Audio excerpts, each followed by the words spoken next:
Welcome to June 23rd's LeetCode Challenge, Course Schedule 3. There are n different online courses numbered from 1 to n. You're given an array of courses where courses index I has the value of duration index I and last day index I. Indicate that the ith course should be taken continuously for the duration I, days. The end must be finished before or on the last day I. You will start on the first day, and you cannot take 2 or more courses simultaneously. Return the maximum number of courses that you can take. So say that we're given the number of courses as such, right? We have the first value in the list being the duration and the last day being the second. So we know that if we could take this first course, so essentially there's 4 courses, right? And we want to be able to find that a non-overlapping type of duration and day type of course. So there are 4 totally different courses that you could take.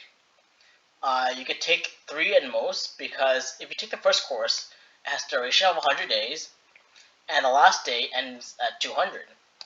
So therefore, it costs 100 days that you will finish the course on the 100th day, and then you can take the next course on the 110th day. Right? And then you can take the third course right here, which is the one starting at 1,000 day. So the duration actually starts as 1,000 days, and the ending course for it will be so you can take that basically you can basically take the next 1,101 first day, because they're overlapping together.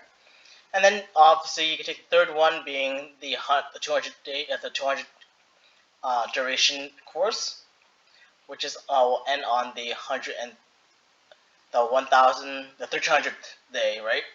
And then you can't take the fourth course, because since everything's finished on basically it will finish on the 300th day, which will actually extend over the last day. So we won't be able to do that. So hopefully that kind of gives you a good visualization of how that kind of works. And then if you have, for instance, one course, you just basically take one course. And then if you have 2 courses that kind of have more, the duration is higher than the last day, then you won't be able to take a course, because all courses will go beyond the last day. The duration will be beyond the last day. So the constraints are that the course length is between 1 to 10 to the 4, and the duration and the last day is between 1 to 10 to the 4 as well. So this is a hard question. Let's kind of take a look at the hints here. During the iterations, say we want to add a course, current time, being total time course taken, but adding a current course might exceed the deadline, or it doesn't, right?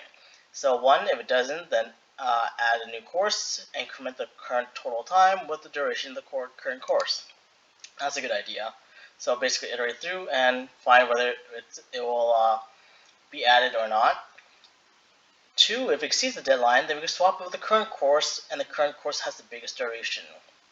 So there's no harm done. Reduce the current total time, and pre-processing the course may, in order, may swap it. Is it always legal? Maybe not, right? So following with this week's theme, let's kind of hit the heap, right?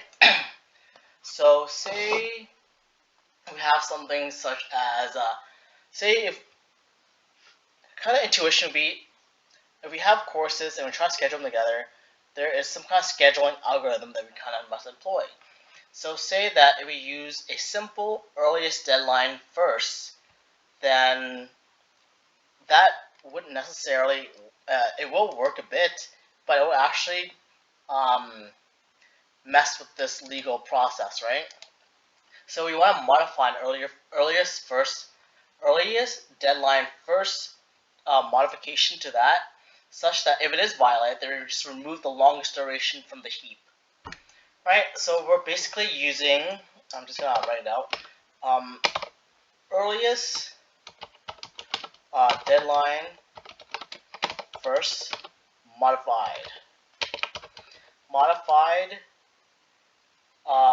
if violated. Remove the longest duration in the heap. So we're going to use a heap for this. So let's go with let's sort it first actually. So we're going to sort the course. So courses dot sort. It's best to sort it by the key is going to be the lambda value of x at index 1. Okay, that should be good. There you go. So we sort the courses by the last day. Okay, we sort the courses by the last day in ascending order. And the heap itself, if we go into more detail, it's actually a priority queue heap. So we'll call it heap, but yeah, whatever. Heap, call it heap. It's actually a priority queue. And then we have the time that we're taking the course, so we'll call it time, and that's going to be assigned to 0, so we have a variable. It's actually the current time, but whatever. So next thing we're going to do is follow the hint number 1, right, iterate through it. Say we have for the start and end. So we're going to find the duration of the course, which is the start, right, and the ending of the course in, you know what, let's actually follow the notation here, duration and last. Yeah, that's good. Duration and last day. last. In courses, which already have been sorted, we are going to push the start time to the revert to the back of the heap. So we're going to do heap push into the heap, and push it from the front, the back. Duration. Put duration there. And then we want to increment our time, current time, with the last, starting time, duration. Right, because this is the time that has elapsed. So the current time plus the duration of the course is the time that we are going to basically have to go to the next course. If the time is greater than the last day, then we want to pop from the heap.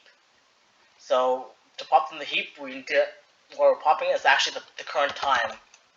So we're going to increment that to be the current time when heap pop from the heap. So basically, if the current time is greater than the last, then that means that we're able to add the course in the heap to the time. And essentially, once we do that, so all the remaining courses that we could possibly take will be the length of the heap.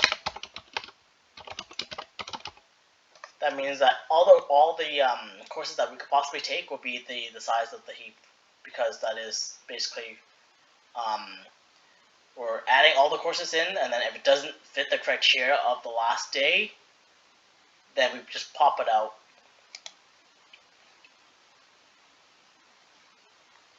Let's submit this.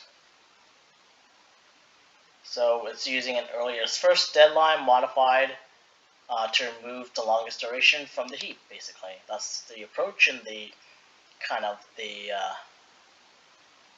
earliest. Alright, so time complexity wise, we would have time complexity of big O of let's see, we're using sort here, so it automatically escalates that to n log n for sorting. As for, because we have a for loop here, which runs n time. So yeah, the sorting algorithm is basically pretty much the longest. So we have the space complexity to be big O of the size of the heap, which would be n. Alright, that's it. That's all, guys. Have a great day. Oh, do I? Yeah, I did.